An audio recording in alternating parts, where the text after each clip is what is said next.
Wouldn't it be nice to get on with me neighbours? But they make it very clear they've got no room for ravers. They stop me from grooving, they bang on me wall. They're doing me blasting, it's no good at all. Lazy Sunday afternoon, I've got no... The music hall tradition is very important upon the Small Faces because Marriott grew up on that. His parents were totally into the music hall, and all those elements he took with people like Lionel Bart, who we worked with in Oliver. The humour comes directly from music hall. Oh, blimey, hello, Mrs. Jones. How's your bird's lumbago? I love Steve's new lyrics. I love them because it was from the same roots as what I was doing, and it was only as a younger kid doing it.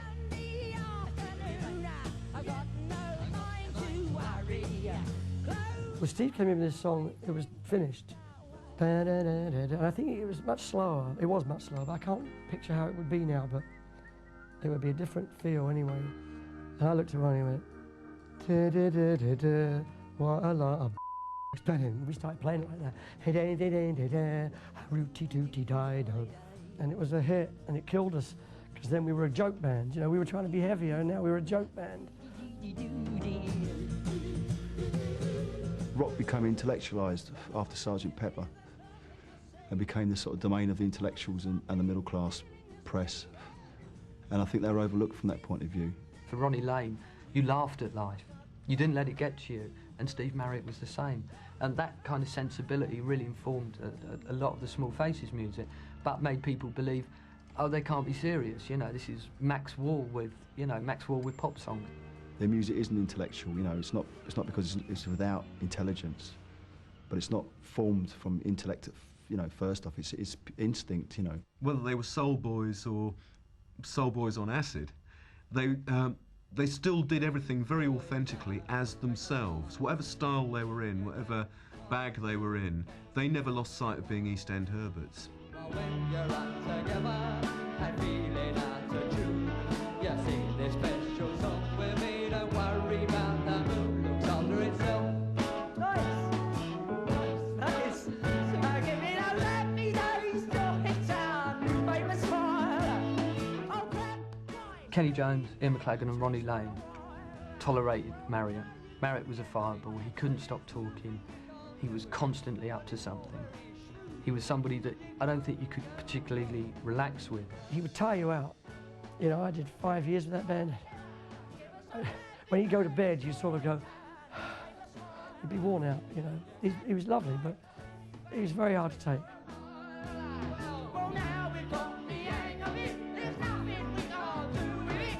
Now we're very into it, we can't go no. Oh, yes! And as the sun sets over Thailand, we say farewell to the Small Faces. Marriott started moving that way and Small Faces started, the rest of them started moving that way. He thought the pressure was too much on him, and he didn't think it was fair to drag the band down. I don't know whether it's true, whether he just felt that was a good thing to say. It was what Steve wanted to do, leave on that note. He said he couldn't better that. And that was the way to go and to leave it. He said, I've given them my absolute best, and Ronnie too. He said, that's it, I've had enough, I can't go on, I can't do this anymore. And he went off, and that was Humble Pie.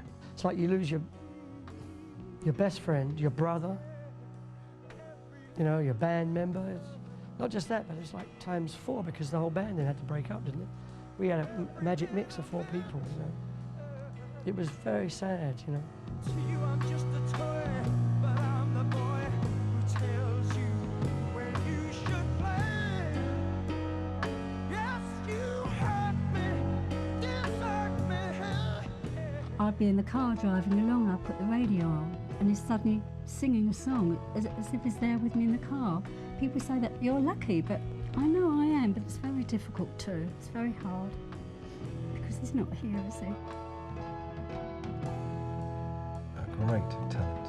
I like to think that he would have gone on and still wrote musicals.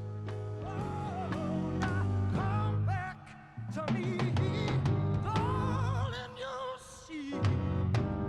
I was playing a gig guy came up to me during the show. He handed me a bit of paper. He said, "I've got Steve's number. He's in town. I'd like to speak to you." And I hadn't seen him in ages. And I said, "Thanks for the number. I ain't going to call him." I mean, I used to avoid him, you know.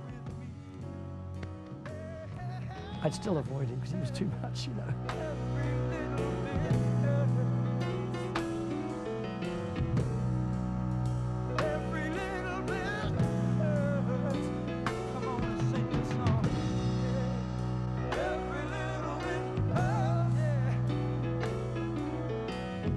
I'll see him again.